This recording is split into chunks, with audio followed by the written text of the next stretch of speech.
ರೇಣುಕಾಸ್ವಾಮಿ ಕೊಲೆ ಕೇಸ್ನಲ್ಲಿ ಅಂಧರಾಗಿರುವಂತಹ A2 ಆರೋಪಿ ದರ್ಶನ್ ಅವರು ಕೂಡ ಈ ಒಂದು ಬೆಂಗಳೂರಿನ ಪರಪ್ಪನ ಅಗ್ರಹಾರದಿಂದ ಇವತ್ತು ಈ ಬಳ್ಳಾರಿಯ ಕೇಂದ್ರ ಕಾರಾಗೃಹಕ್ಕೆ ಇಲ್ಲಿ ಆಗಮಿಸ್ತಾ ಇದ್ದಾರೆ ಇವತ್ತು. ಸೊ ಇಲ್ಲಿ ಏನಂತ ಹೇಳಿದ್ರೆ ಈ ಒಂದು ಭಾಗದಲ್ಲಿರ್ತಕ್ಕಂಥ ಬಳ್ಳಾರಿ ಜಿಲ್ಲೆಯಲ್ಲಿ ಏನು 6 ವರ್ಷಗಳ ಕಾಲ ಶಿಕ್ಷೆಗಳು ಒಳಪಟ್ಟಿರ್ತಕ್ಕಂಥ ನಮ್ಮ ಜೊತೆ ಜಯಸಿಂಹ ಅವರು ನಮ್ಮ ಜೊತೆ ಇದ್ದಾರೆ. ಸೊ ಇಲ್ಲಿನ ಏನು ಅನುಭವ ಹೇಗಿತ್ತು, ಏನೆಲ್ಲ ವ್ಯವಸ್ಥೆಗಳು ಇರ್ತವೆ, ಏನೆಲ್ಲ ಅನಾನುಕೂಲಗಳು ಇರ್ತವೆ ಅನ್ನೋದನ್ನ ಇಲ್ಲಿ ಇರ್ತಕ್ಕಂಥ ಏನು 6 ವರ್ಷಗಳ ಕಾಲ ಏನು ಶಿಕ್ಷೆಗಳು ಒಳಪಟ್ಟಿರ್ತಕ್ಕಂಥ ವ್ಯಕ್ತಿ ಜೊತೆ ನಾವು ಇಲ್ಲಿ ಅವರನ್ನ ಮಾತಾಡ್ಸೋಣ. ಇದ್ರ ಬಗ್ಗೆ ಏನೆಲ್ಲ ವ್ಯವಸ್ಥೆ ಇರ್ತದಂತೆ ಸರ್ ಹೇಳಿ ಸರ್. ಹೆಂಗಿದೆ ಸರ್ ಇಲ್ಲಿ ವ್ಯವಸ್ಥೆ ಬಗ್ಗೆ? ಇಲ್ಲಿ ವ್ಯವಸ್ಥೆ ಬಗ್ಗೆ ಎಲ್ಲ ಕ್ರೇಟ್ಗಳು ಸಿಗ್ತಾವ ಸರ್. ಊಟ ಒಂದೇ ಚೆನ್ನಾಗಿರಲ್ಲ ಸರ್ ಕೈದಿಗಳಿಗೆ. ಸಾಂಬಾರು, ಅನ್ನ, ರೈಸ್ ಅವೆಲ್ಲ ಚೆನ್ನಾಗಿರಲ್ಲ ಸರ್. ಇಲ್ಲಿ ಎಲ್ಲ ಕ್ರೇಟ್ಗಳು ಸಿಗ್ತಾವ ಸರ್. ಎಲ್ಲ ವ್ಯವಸ್ಥೆ ಸಿಗುತ್ತೆ ಸರ್. ಒಳಗಡೆ ಒಂದು ಕ್ಯಾಂಟೀನ್ ಇದೆ ಸರ್. ಎಲ್ಲ ವ್ಯವಸ್ಥೆಗಳು ಸಿಗ್ತಾವ ಸರ್. ಅವ್ರಿಗೆ ಯಾವ ರೀತಿ ಆದ್ಯತೆ ಇರುತ್ತೆ ಇಲ್ಲಿ? ಹಣ ಇದ್ದಂತಂದ್ರಿಗೆ ಏನ್ ಬೇಕಾದ್ರೂ ಸಿಗ್ತದೆ ಸರ್.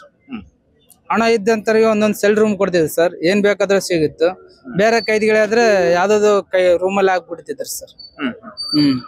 ಅವ್ರಿಗೆ ಆದ್ರೆ ಚೆನ್ನಾಗಿಲ್ದು ಊಟ ಸರ್. ಅದೇ ಜೈಲು ಊಟ ಸರ್. ಅದ್ ಚೆನ್ನಾಗಿರ್ತಿದ್ರು ಸರ್.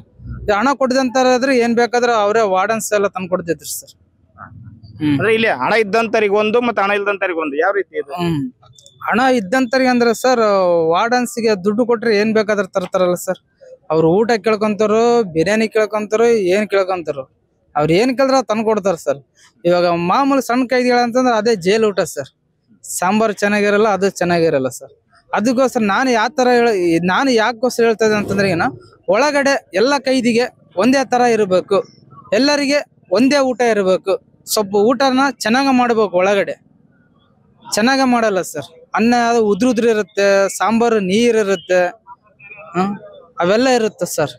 ಅದಕ್ಕೆ ಚೆನ್ನಾಗಿ ಮಾಡ್ಬೇಕಂತೇಳಿ ನಾನು ಹೇಳ್ತಾ ಇದ್ದೀನಿ ಸರ್.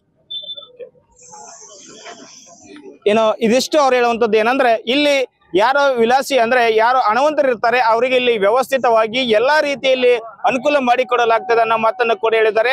ಯಾಕಂದ್ರೆ ಸಾಮಾನ್ಯ ಕೈದಿಗಳಿಗೆ ಇಲ್ಲಿ ಸೂಕ್ತ ರೀತಿಯಲ್ಲಿ ವ್ಯವಸ್ಥೆ ಇರಲ್ಲ ಅನ್ನೋ ಮಾತನ್ನು ಕೂಡ ಅವರು ಈ ಸಂದರ್ಭದಲ್ಲಿ ಹೇಳ್ತಾ ಇದ್ದಾರೆ. ಒಟ್ಟಾರೆ ಹೇಳೋದಾದ್ರೆ ಹಣವಂತರಿಗೆ ಒಂದು ಕಾನೂನು ಇಲ್ಲದೆ ಸಾಮಾನ್ಯ ಜನರಿಗೆ ಕೂಡ ಒಂದು ಕಾನೂನು ಅನ್ನೋ ಮಾತನ್ನು ಕೂಡ ಈ ಸಂದರ್ಭದಲ್ಲಿ ಹೇಳ್ತಾ ಇದ್ದಾರೆ.